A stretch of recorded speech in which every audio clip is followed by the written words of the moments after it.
silakan tròn ra chụp ảnh này đều làm mà quý này của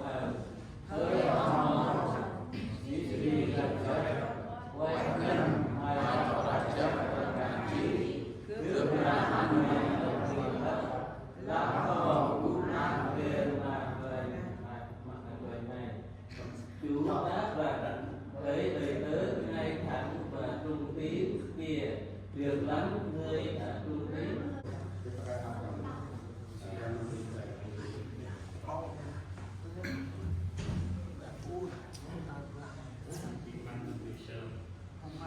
Hallelujah, dan umur Yesus Tuhan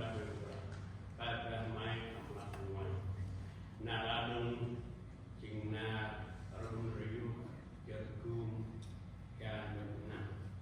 dan kunde manam la kunde makumui bra kunde nung manam rat bang tongkai me kunde planam de panam me kunde la set làm côngการhè ở đây mẹ cũng kia đã cũng vào trong mặt lối mẹ kinh gan cũng vậy mẹ kinh gan nó có chỉ ăn tạm bằng từ núi sơn treo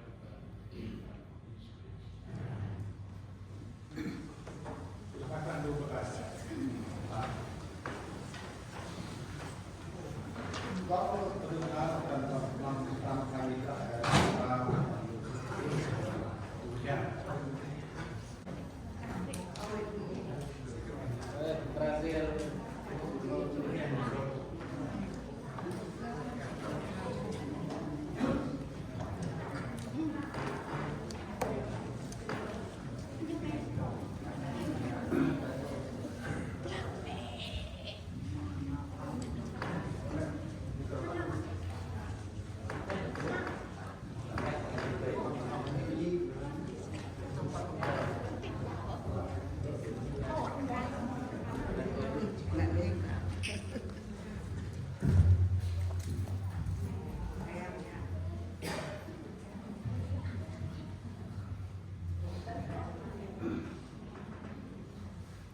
theo như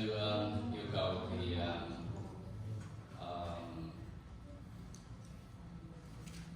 đọc bằng tiếng Anh nên theo dõi xin phép và đọc bằng tiếng Anh. In Luke chapter 19, verse 11 to verse 27, the parable of the 10 minas.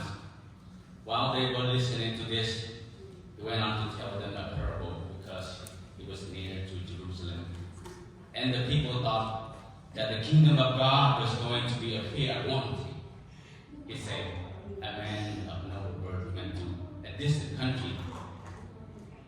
to have himself appointed king and then return. He called 10 of his servants and gave them 10 minas. Put this money to work, he said, until I come back. But his subject hated him and sent a delegation after him saying, we don't want this man to be our king. He was made king, however, and returned home. Then he sent for the servant to whom he had given money in order to find out that they had gained with it. The first one came and said, Sir, your mana has earned 10 more. Well done, my servant. His master replied,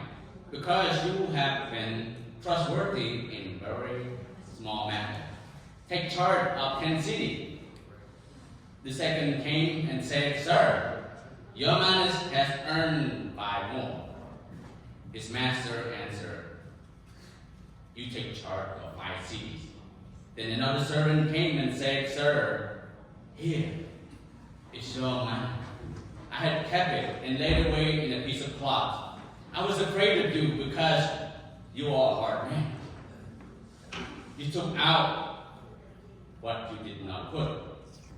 in and reaped what you did not sow. His master replied, I will judge you by your own words. You wicked servant, you knew, did you, that I am a hard man, taking out what I did not put in, and reap what I did not sow. Why then did you put my money on deposit, so that when I came back, I could collect it with interest? Then he said to those stand by, take his mana away from him and give it to this one who has 10 mana. He said, Sir, they said, he already has 10. He replied, I tell you that to everyone who has more will be given, but as for those who has nothing, will give him none. Even what he has will be taken away.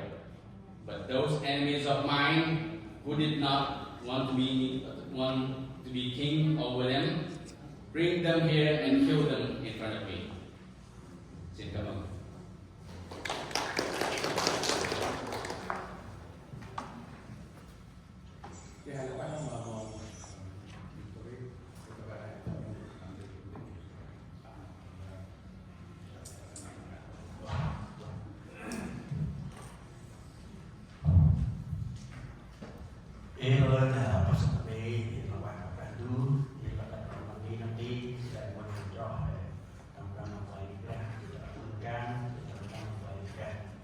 Vì là các học trò đua sơ tâm năm hay nói bác ra là quan ra tâm chỉ là ra thay tâm ra chỉ là cao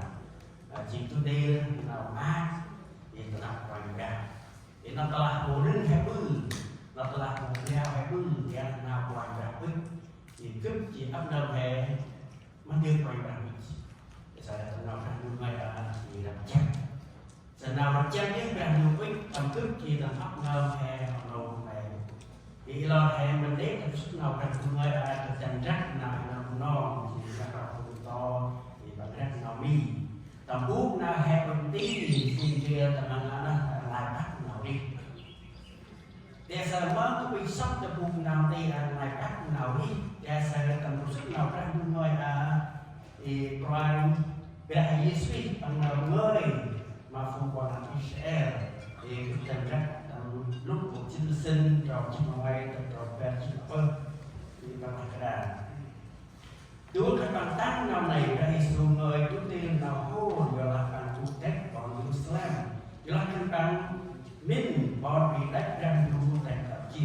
còn đây là như vậy của trong hàng so với nhai tôi sắp thương nào người chỉ đánh chỉ lực chỉ vật sự bạn qua chích đi trong phù hoa mòn bạn ăn mà phù này chỉ riêng chỉ là ăn thứ mai tiếp các ẩn các thứ lọ tay để là phù mòn là bạn mót mà bạn chỉ bạn ăn các bạn nhớ quê ở mòn ta đã u lá bạn ở hết một cái ốp mà biết ở chắc mình thêm là bạn lợi sức bạn chỉ bằng kia nào đưa chỉ đây bạn qua ăn phù hormone với tẹt ăn mà phù này bạn ăn chỉ bằng chỉ một kích mở bữa ấp nơm trong đặt này hormone ở ngoài quét chỉ là với loài đặt mai họ cười cái hào gạo đặt chín loài lát mà bạn tí chi với hormone quét chỉ là mày đặt chắc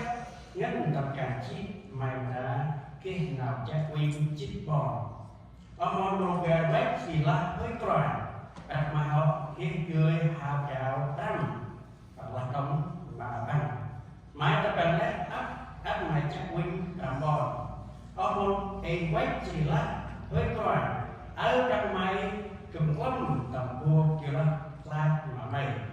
chỉ là mày chim quyền dân mày sắp đưa mày một bọc thương chỉ mày biết đưa mày một bọc riêng rồi là với hormone ba cực hát đưa mày tính năm nào mày ơi mày cái chi cực chi từ huế quyền dân sắp đưa cực một bọc thương chỉ đưa một bọc riêng ủa đi mất đưa mày một đắp cực tầm này đắp để làm được lớp sức mà sắp bằng mà nào cao chỉ đi bằng lát mà cùng cút tên này xong lời đắc tương bằng ăn mà nợ kiệt chích truyền thân bằng là làm với loài bằng cái chích truyền tương lát mà thằng mày u mà ăn và phù đỡ họ kia u mà xong lời nắp mà đưa bằng họ kia chi vì mà cùng lắng cực dừng leo bằng ở thân bằng một mà cực chỉ này thân bằng khách lời thân bằng cực thì là bác ấp đang đua sao được sức nào đang đua người à dạ đi mà đức mà ấp nam he thì đã xin gọi tích là lại các của đi là thành đầu tiên là bị làm từ sao Hallelujah còn sự đề là quan đua đã đua tập nga đông ố quanh lại rồi còn áp viên càng đi bên kia tại đồ sự năm ngày chi nào mới đâu ơi thì tầm ga năm tầm độ hệ ô quanh ra đặt ra nó mà cái càng đi mà phụ thì mày học treo chi thì mày ra mớ nào phim chồng mớ nào phim bự tầm mày khác mày học treo ô quanh ra còn chứ đâu sao mà treo ô trao là tập ba thì bước khỏi là quay tập ba thì là bác đang đưa sao thì sức nào đang đưa người sẽ làm luôn cũng để hắn ước tắt và cái hào hòn tầm si thì đang là hòn tầm si để sẽ lại mới sẽ làm luôn để sẽ ra là hòn tầm si là hệ một cái bác tập lẽ đi đưa hệ bước từ tập áp đi đưa hệ bước công ty chi là một chiều chỉ rồi để sợ vô mà bác chỉ chậm đưa lại sợ hệ từ bước bằng cười ngon chê đưa bước áp đi đưa tập lẽ đi đưa tập hệ một cái hốt bác chỉ hệ một từ bước tụi tiền đưa bộ thì là bác đang đưa sợ sức nào đang đưa người là mình dàn đi mà cấp mà áp năm hay sợ để kia là điều mình ban đi điều ngoài bây giờ tầm áp nơm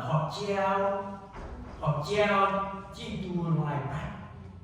điều kia đây bây giờ tầm áp nơm bữa ăn hao ngoài bát họ treo chi điều bài đây bây giờ tầm áp nơm bữa ăn rừng tầm áp mắt rồi tầm áp kinh tế tầm áp nơm bữa ăn rừng tầm áp mắt ngoài ra họ treo chi thì các bạn đua sẽ tầm ban đi là hệ một tí đưa mà tiếp xúc đầu ra đua người là đi ngoài bên đi mà phải bắt bên này các bạn sẽ tập áp năm hè nó đưa còn ra ăn tập áp năm hè tập ga là gì cũng được nào đi đi bộ đang đua ăn cướp chi là mày tầm nào đi hè cái đồng tiền tu nào đi đưa vào một mẹ mơ nào này mày trong nào đi này mày mơ cướp trong nào đi cướp ta nắp mặt còn gà để là đây số anh gà đi mà cướp mà áp gà lại với đồng sức nào đang dùng người này sẽ tầm nói nghe sẽ đi mà phun một lần Israel mình tầm đồng này viết là nào còn gà số mình gà chỉ đi mà cân bằng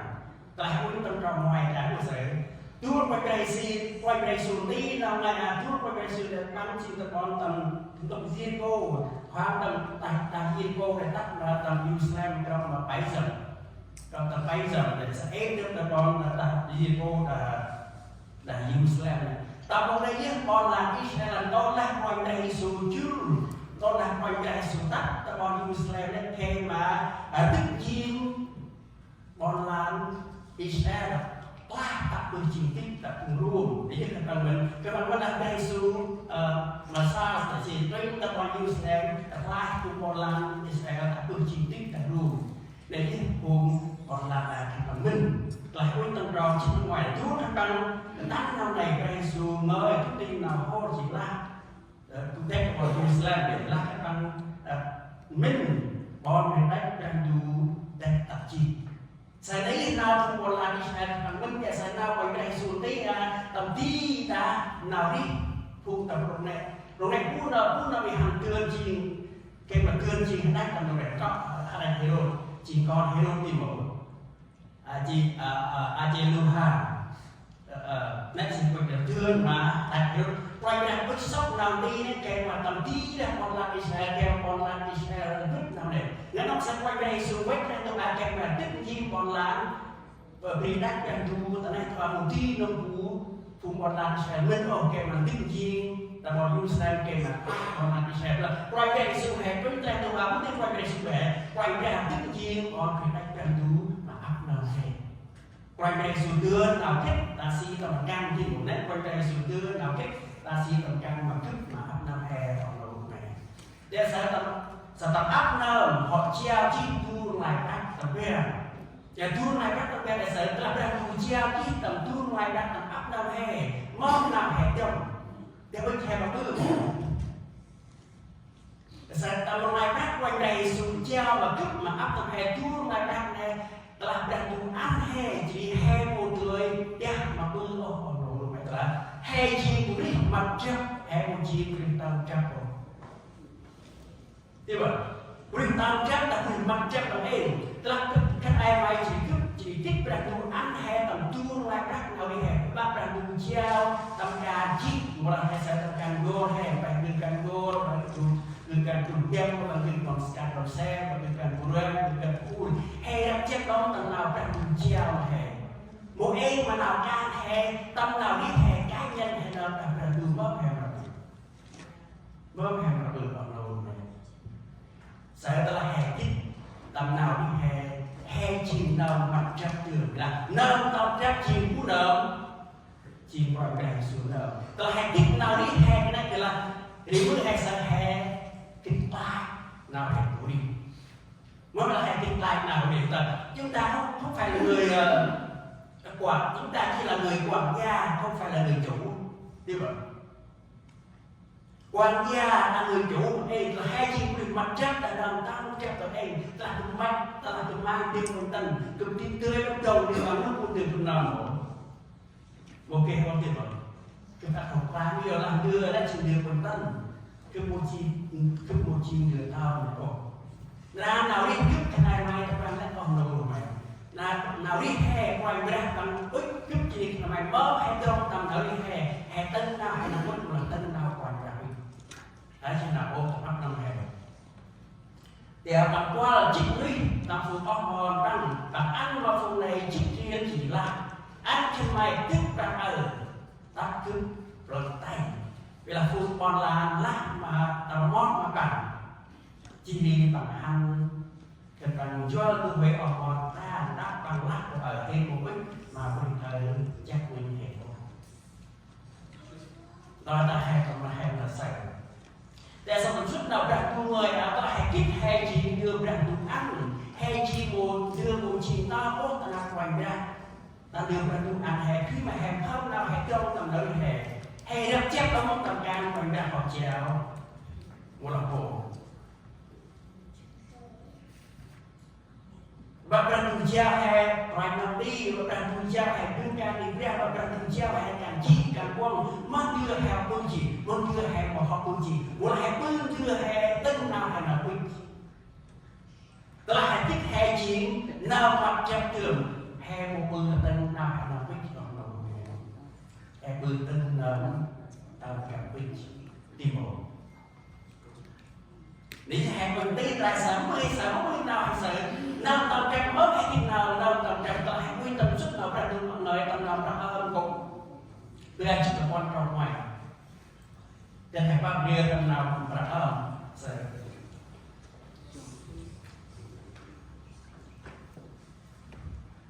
nào có ơn cũng bây giờ chỉ là quan trọng ngoài của lại là nét chỉ đi bố ba ở nét tu chỉ lẽ rồi bu đầm thuốc ta này thiên đưa gì hoa thì ai nhưng còn lâu này anh hãy rất là thân trọng dần rồi vì bị theo tầm lẽ nào hay tu đi tầm lẽ tiên đưa hay bạc can tầm lẽ tiên đưa hay mưa ông rồi anh hay giang ta hay thích hay chỉnh đầu mặt trắc quay ra chỉnh đầu tầm trắc để mới tầm lẽ vô hay tu đi tầm lẽ tiên đưa hay bạc can tầm lẽ đưa hay mưa hay là kia nào lại mà mưa nào lại hay gừng quanh đàn lò đôi tí hay gừng hay làm lò thì mà là hay một cái đưa ra đưa ăn Chúa cho chúng ta có quyền sử dụng chúng ta Chúa cho chúng ta có quyền sở hữu mà chúng ta không phải là người chủ hay chiên một cái việc nào cho không ra chung ăn hay cười không ra chung ăn hay cười mưa tầm lạnh đây tầm áp đây mà đưa ra chung chào hay là ăn hay cả kíp còn nổi về hay cũng nằm chỉ hay chiên nào mặt trăng hay vô chiên nào tầm trăng hay các con mình về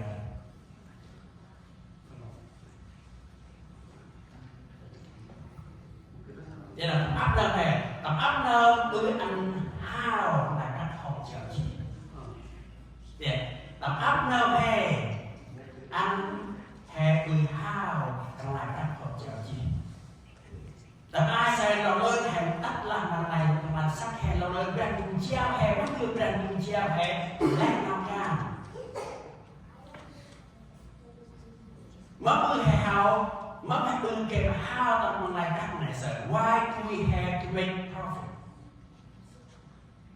mất bữa nào hè kèm hao đằng là cả mất bữa kèm lý do như người hao làm gì you like one day so have là một tay tim một tức là one day so một đất tay thì mình là hay một cách đứng rồi đấy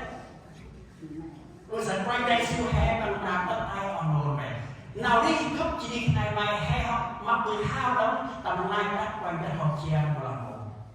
nên chỉ nào tầm ô cá nhân hay là đạp rừng ăn đầu đi hè tu nào cho tu này sắp mơ nào hè mất nào đi hè mơ nào hè ba can mà quay ra mơ nào hè cú đi nào quay ra hay bươi hao đóng mà quay ra qua hay bươi hao ấy mà nào đi làm được cướp gì mày ra cùng treo chỉ quay nào đi gương can đi ra gương can vô gương can bọc xe gương can buồn hay họ bươi hao đóng tầm can quay ra của là khổ tự nhiên là ốp mày nào bọn đồ mày tức là hay của họ bươi hao nó cũng tôi ra thật sự bên ngoài đây xuống căn là ốp mày tầm tôi ra được tức là bằng lớn tay chỉ bằng cái nào thưa chỉ tay bằng qua ăn phù ở mòn vách đẹp tăng mà phù này bằng ăn chỉ bưng kích mơ bưng tập ấp nào trong bằng này một khi quay đặt ăn mà quay tân thì quay đặt ăn mà quay đi chơi cà ti thì quay đặt ăn mà trước thì quay đặt chơi lời một cái này quay đặt đi xuống mà ôm để mơ nào hãy trong tầm can tầm thấu đi hè ra tu bạch cha mà tầm can đầu đi coi tầm đi mà đứng can thì ra hè học thì hao can còn ra của làm ô ấy là năm mình ôm một chút mà ấp năm hè đó hè của họ vừa ôm còn rồi ra tu cha chỉ tầm ấp năm hè là sợ ăn hay làm thì hao còn nét can còn ra học cha món nào hay kẹp thì hao tầm can còn ra món hay cứ kẹp hao tầm nào đi hè họ bằng coi còn ra của động hay không bằng tí nào ra không ngơi ở khu động hay là cái đồng hẹp nông tộc hay sẽ tầm ba đi tầm ba đi hormone quanh ra đất này sẽ tụi hay cái chích đi từ tụi hay bác đi tụi hay nó sẽ xong đâm ra này thì ôn tầm vua làm ra đua ăn chi mà cướp mà ấp tầm hay mớ hay bươn tầm này cả là một hệ trong tên nào hay nào biết một hệ trong tên nào còn tờ hệ trong tên nào hay nào biết nói ta hay là sai còn rồi tờ hệ trong tên nào còn là không nói ta hay là sai đồng để nó sợ tầm nào hệ ra cùng trong tầm nào hệ mớ nào hệ nhô tầm nào bác nào đi nè cái mà ha tầm cả quay ra mớ hay mà rồi hệ mà coi quay ra mà khu đó mà hệ cái lòng tăng gì chẳng lời tăng chỉ có pháp mà hay nở để sao đang tu học cha cái ấp nở người ca yêu hay để sao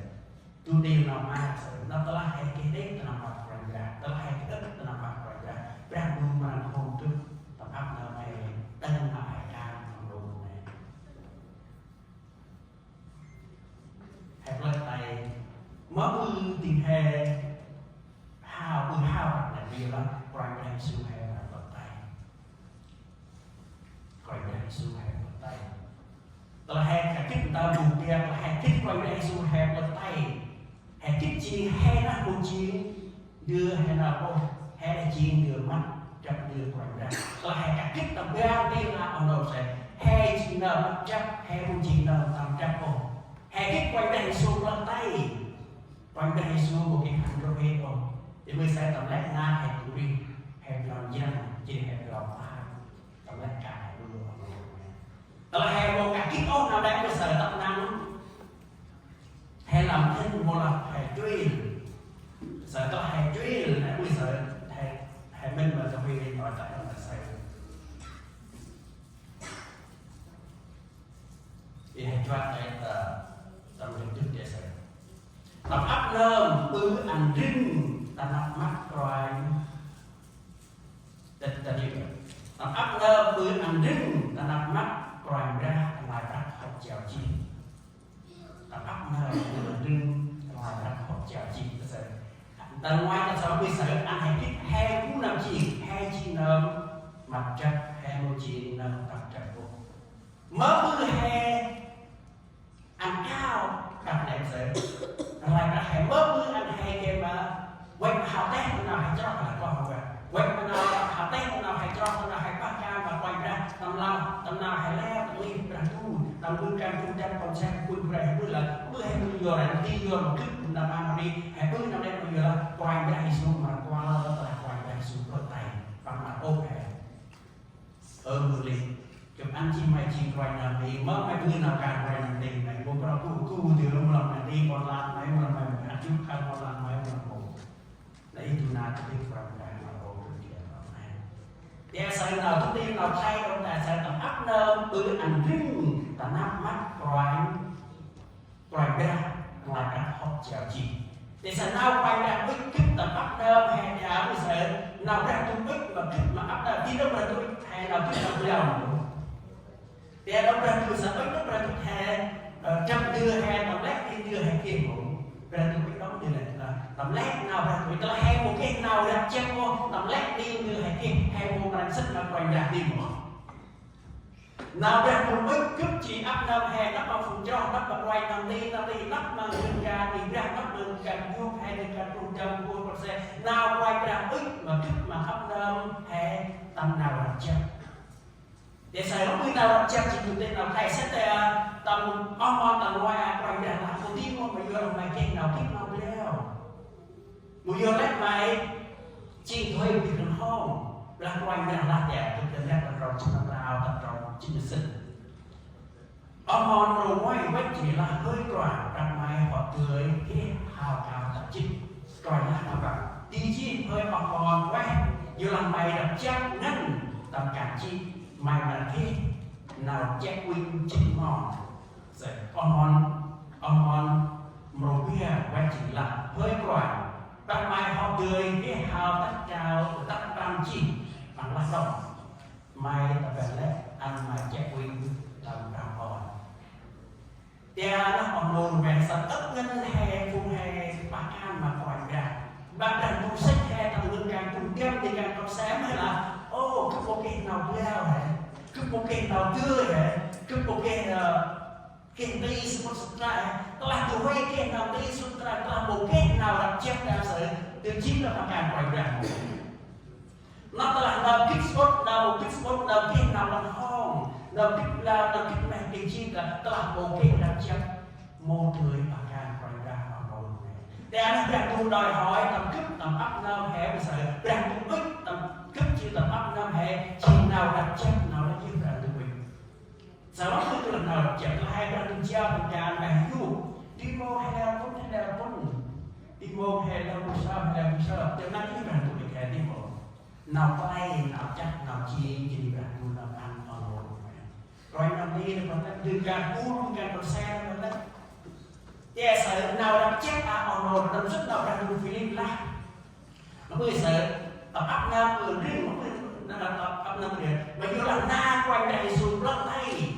tập áp cũng mất mà cho tập lát lên và vươn ca hè làm mặt quanh ra ở nồi để gì nào hè mười lần chết làm mặt quanh ra tầm tu na vô nga cổ quanh ra số hè làm mặt lên tầm áp bất mà chọn luôn một chiếc quán rồi chích ngoài tầm này để Philip một người rồi chích ngoài tầm này thì cái mỗi nhà có thể là ở cái thời gian này thì nó đã đùa nha nó đã đùa biết trước tầm áp năm hè đang đùa họ treo cái hè đùa mai sắc đùa nào đi hè họ đã chết trong tầm nhà áp đang đùa ăn hai chị cùng bước lo lên tầm năm xa và chị cùng mấy hè đã chết bóng tầm nào 2000 chị cùng bước một và hè lên là tầm nào tầm tí nó còn hè mặt nghe buồn còn hè chim của cô sao vậy các bạn chim của con nó lại sợ hè chim của con không trách nhiệm hay là mình được hè chim của sai mất trách nhiệm hay là buồn còn không trách nhiệm là con sai vì mà ngoài năm đi mất trách nhiệm là phụ trọng mong làm trách nhiệm là năm đi một con sai năm đi hè kịp rồi một kịp rồi bố vì bạn này bạn tôi được tự tin nó là phụ trọng này đâu là chắc rồi vì mà quay năm đây hay sai cũng chi rồi nó bự cơn hắn nó lời là qua phô nên tập năng hồ tí nó mua được nó chắc nào cả tí nó được từng chờ cả một chút mà năm rồi cha nó còn đồ hành cha nên tập hành phụ can mà quanh ra sẽ nào hay can đàn hô hay tất nào hay nào can mà đồ này ta heo bự thì heo là cái nào khổ cái quyết tầm lý đang đu tập áp lý đang hè tập áp hai vùng cho mà quanh ra cực một anh tôi quê hối hận tầm tu na quanh ra xuống là tựa tay đẹp cho bước ấp đây vừa na được một đêm là vừa quên quanh tận đây là hải vươn là xong là vươn làm hồn chứ mơ này đi chạy tay để nó phải pin qua thì quên ra đây là mơ thì pin sao rồi pin nó quên cái về một cái công ty kia nó bự một đấy hẻo này như một đây đi cho ai may mà cho nó có thể nào còn cả bước sớm đã luôn tay rồi nhưng hàng rồi một này làm chi còn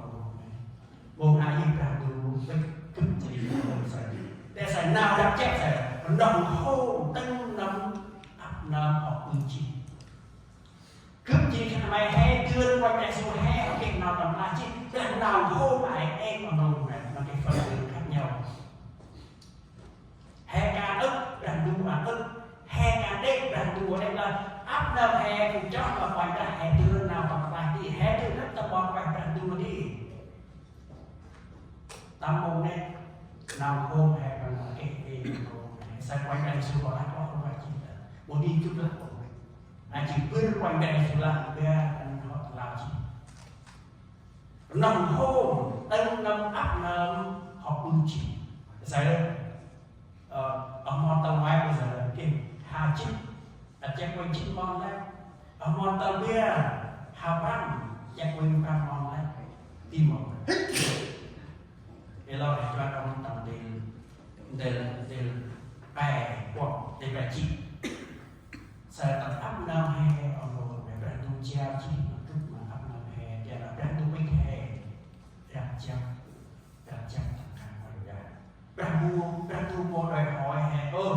anh mày kinh ngọc lao nằm đi chung tay cứ quan hành đi đất mưa mày đưa mà can quay ra beradu mau ikan beradu ikan nào này là telah bukit nào là siapa mau ăn telah hãy cho ông tâm đây là bài chi nào tầm ma là tính nào tầm ma là tính nào hè một bữa nào tầm ma là tính nào hè một bữa so we are here upon as a tính nào khả năng cái bằng bữa các bạn investment các bạn ăn đặc biệt các bạn bữa các bạn đòi hỏi Chúa không cần biết chúng ta làm việc gì chúng ta sai cái tiền đó như thế nào chúng ta làm như thế Chúa không cần biết lỗ hay lời Chúa không cần biết. Chúa cần biết chúng ta còn trung tín với chủ hay không. Để như nào ra dù biết mà kích mà âm nam hè ở đầu ra dù mấy đó ra dù một không đang em ai mày cho nó mày sắc anh mày ai đi tôi đi à tôi đi rồi tập áp đi nhiều cần nhiều một cần biết nhưng ra dù biết này thì tập chắc là luôn tập cam ra dù một chào chị thì hãy cho anh ông tập nhiều chút nào tập ma anh năm nào hay một cái tư ở đầu tầm sức nào ra dù và là cái họ một em vạch chỉ là hơi rồi ở trong mày cùng lắm đồng vô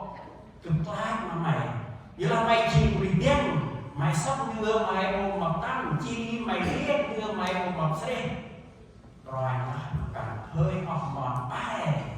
cùng tha tôi mày tân năm nào mày ngơi mày cứ chi tụi mày bị điên sắp đưa cứ một mập đưa chỉ điên đưa một mập xe ôi mong đưa mày một bác khác cướp tao biết rằng ra từ là cướp lớp tay cướp là sắp băng mà nào hào chi đi bằng là mà phun cút tao này xong lời đặt tập phương băng ăn mà nở học thì chích chi khăn băng gọi là hơi các bạn và khi chích chi cướp lá mà thằng mày bu mà ăn mà bu nở học thì chi bu mà sắp đắp bu đưa nở học chi vì mà phu là lăng đã cướp dưng leo thành bằng dưng leo bằng khách bằng một bích và cướp chi đây khách lời thành bằng là cướp ai gì sao còn đâu về sao tôi nghe ông ngon tặng mẹ à cho mình là sao để bằng lạc đâu là đi đó mà là cái chân đặt coi này coi cái ăn nó tận chân cướp lỗ rồi các nó cả tâm đi của đi cái tên nào mà mất thì nó sẽ đi cái tên nào mất sẽ và là nhà hơi là quay cái là đẹp quay cái là các bạn hơi mòn bay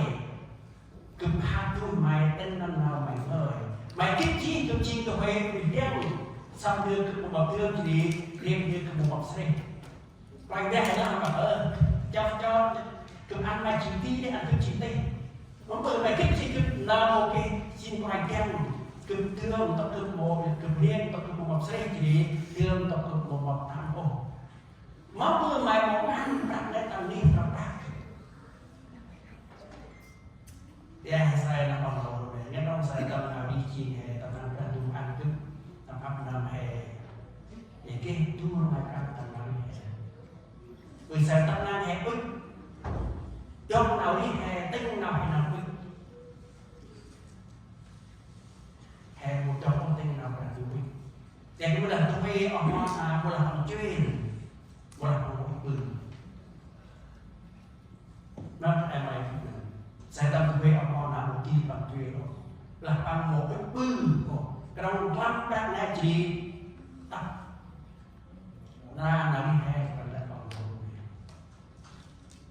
đẹp chung ăn tập ăn là không là phải em ăn tứ là những năm hè cái năng khiếu là chung ăn hè bây giờ tập năng hẹp lòng đó rồi tập năng hẹp lòng sao mà làm đủ tập năng hẹp lao là nó xe tập năng hẹp lao chung cho tập đi làm đủ tập ca quay đẹp bây giờ tập năng anh đi ra coi người ta hôm nay mà đến này càng cực giờ hay sai là hay coi tư chứ mà thì ta làm ra là tôi hay qua mà tag ơn tay và Facebook để ta phone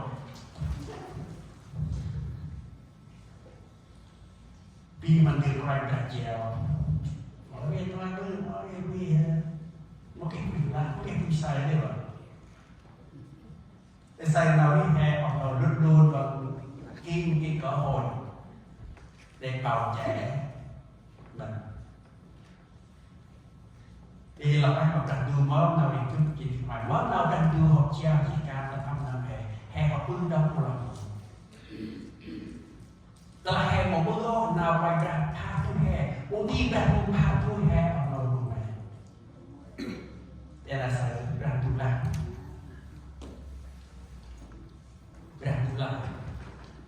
rồi mà bạn hơi còn mòn vai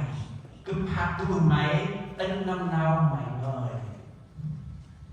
một tí quay ra hát tu để bạn luôn mày sẽ hát tu tên năm nào hay ngời bóng ông là cái mày còn mày chỉ thuê tên mua mày đưa mà mày đem tóc mua mày đưa mày đem tóc mua mày xem sẽ quay ra mày cái chi năm mua mà đã mua mày lát cắt lên tông cắt cái mà cắt tông hào cao tí bộ tu na là biết quay ra Giêsu rằng ôm cứ tập pháp năm hè quay ra anh cứ là bài sắc đà thì nó cứ quyết thương cứ bằng an tinh là một năm quyết thương ôm bằng an ôm bằng mày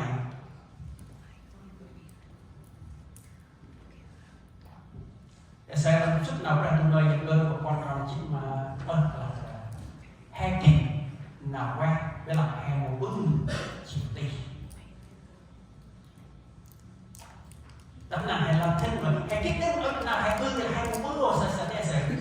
để sợ nào ba nó tiền bữa hạt tin nào nó không cho hay được là mẹ hay là không sao tiền rồi là vợ con nhìn về một trận vui nữa ở kích thước nào này thì còn là ôi ta bây giờ mang tỏi nó không có gì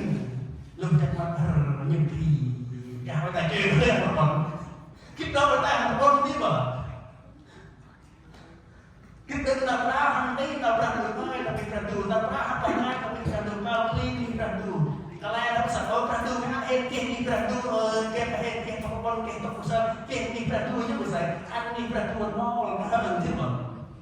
lap the super king we have this month that people turn man apa itu bukan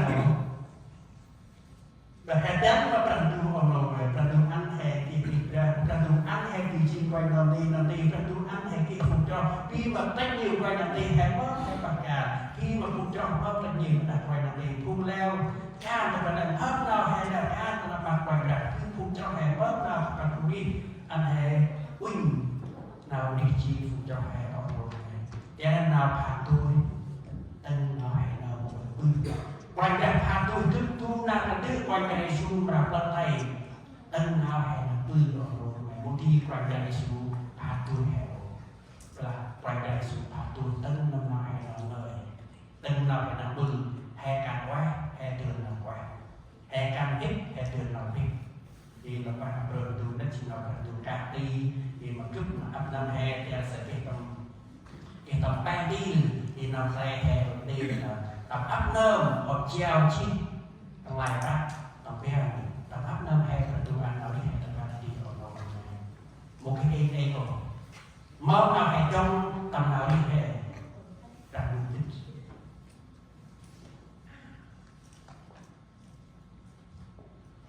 hè là chỉ là mặt trăng hè một chi tầm trăng bộ anh ấy đặt đích nữa để với hè là nó ra được thì bia đâu có sợ anh hay cả kích mở hè cái mà hao tầm ca quanh ra tầm đi ra tu hè quay nó đi quay để lấy tầm ca ra tu vào chào chị mà giờ là nó đủ quanh ra hè là tầm tay tăng là ốp tăng là hè tăng là ốp cái tầm là cái là bằng lớp sắt tay trên bằng chi bằng nào đưa chi ở đây bằng quan ăn phù mà hòn vết đẹp bằng mà phù này bằng học ăn chi bằng chỉ bằng kít mơ bư tập ăn trong quay lại xuống và bàn tay vào đầu này thì tập ăn năm hay là cần tu học treo chi tập can chi và can tay quay nó đi ăn hay can tập chắc là quay ra vào thì và can tu chỉ có cái này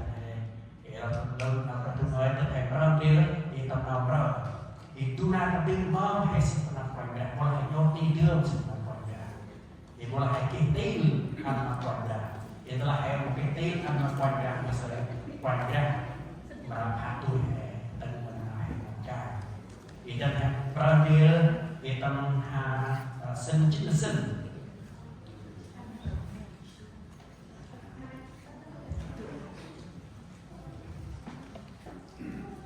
nào các kiểm sức đều là quan đại mà tụi tôi đi đường mà phải đi là chỉ là đất mà biết là và là thôi nào bạn ai chỉ tu tiên nào các mà chụp mà âm năm kè thì kè mà hay đắp chấp và ra nhận tu họ treo chi một cái đó tập biết làm tu tập làm xa hè mà chi cùng mấy cùng mưa